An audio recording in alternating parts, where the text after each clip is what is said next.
I saw many proposals or proposal ideas. And I also saw many people getting it wrong.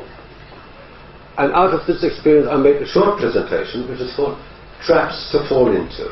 That there are a number of common traps that people quite often fall into. And I give you some examples. Also to help you to maybe through the traps better understand what this is all about. So I'll give you just a few examples. Let's assume you're interested in the agri-food sector. Sorry for coming back to that.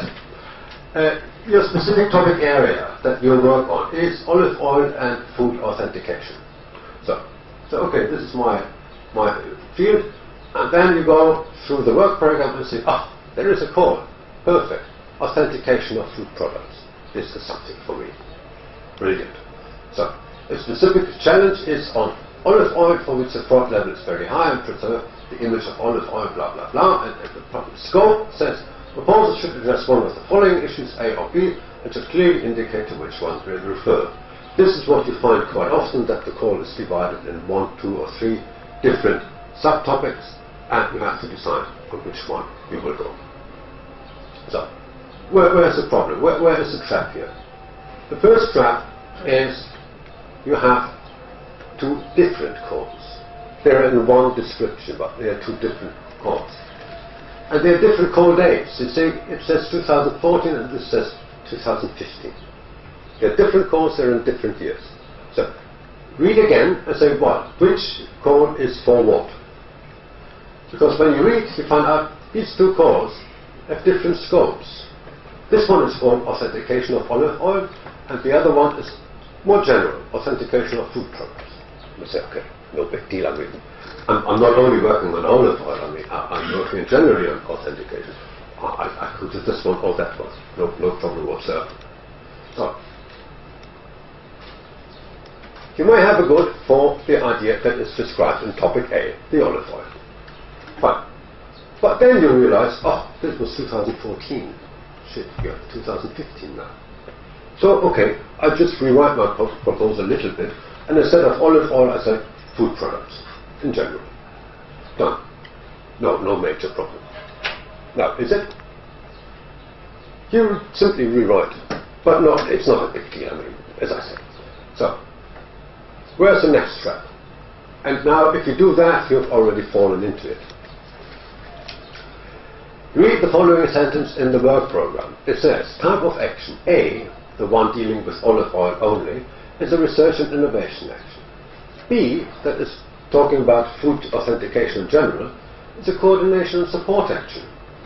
Of course, this is something very different. This is neither research nor innovation. It's coordination and support. So, rewriting is not a solution. The actions are very different and need a completely different approach.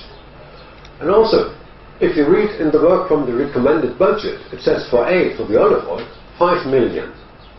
And it says for B, coordination support, 500,000. So even these 2 figures show you that the scopes are completely different. And what you do in the second one, the food authentication, you're not doing a sort of research and innovation on food authentication.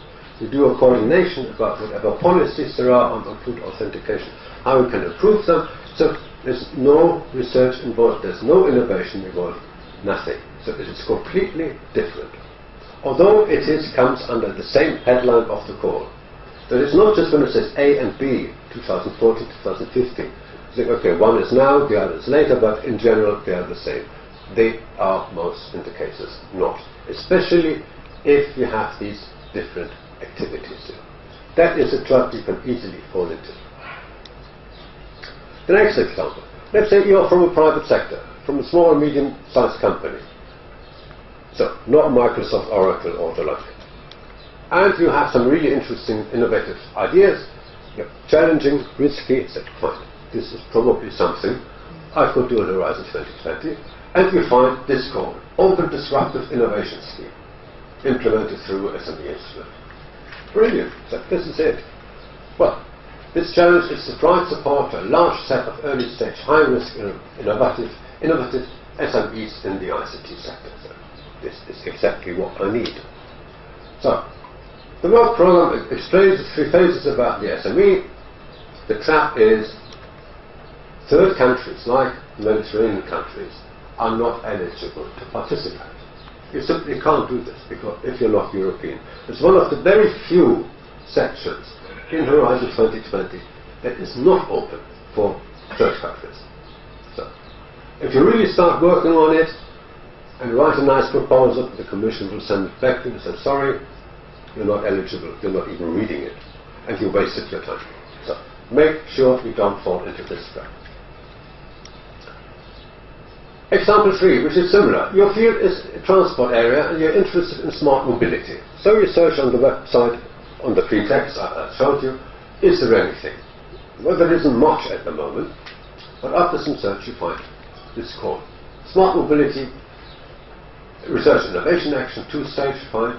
Smart mobility will enable different levels of highly automated and autonomous transport leading to more safety, blah, blah, blah. This is excellent. This is the call for me, and it's still open until May. Brilliant, let's go for that one. The same trap. This one also belongs to a very specific subsection of the program that is not open to other countries. It's not, as far as I understood, if you see this funny word here, Excel, which probably never seen in Horizon 2020, but at some cases you see this. This is a specific sub-program which is mainly funded and supported by different European countries. So it's money that the countries put in addition to the budget. So it's only the countries participating in this one, in Europe, they can have, if you're from that country, you can have a project. So it's an easy trap you can also fall into. If you see something that sort of is unusual, read the small print at the end, and it says further down in the program, this is for which countries it is. Another trap I saw, 2-stage proposals. I said yesterday some calls are 2-stage. So you start with a short proposal, and the Commission thinks this is in line, they invite you for the next stage. So let's assume we have April this year, April 2014, sorry, and you are interested in this call. You see the deadlines as SFS 14A. First stage is March, second stage is June. So brilliant. April 4, well, maybe not brilliant, I missed the first stage. Tough luck. I go directly to the second stage. Apply directly for the second stage, or blame yourself for having missed the first stage and forget about the proposal. And it is, of course, this one. You cannot apply to the second stage if you haven't successfully completed the first one. So, whatever effort you involved in writing a proposal for the second stage is automatically wasted effort. You can't do this. Again, coming back to the TRL that I explained yesterday. You have, for example, this call, demonstration of renewable electricity and heating cooling technologies. This is a very long call, a number of different topics, but in the scope for all topics, no matter which one you go for, because it's a very general topic area. It says the proposal should bring the proposed technology solutions from tier level 5 to 6 to 6 to 7. So if you're on 5, you should end up with 6. Now, what does this mean? I told you yesterday, and this is really important, you have to explain in the proposal that the existing technology that you want to improve is on 5 or 6, and you have a clear plan of how to increase it by one level higher. So this is what we said yesterday.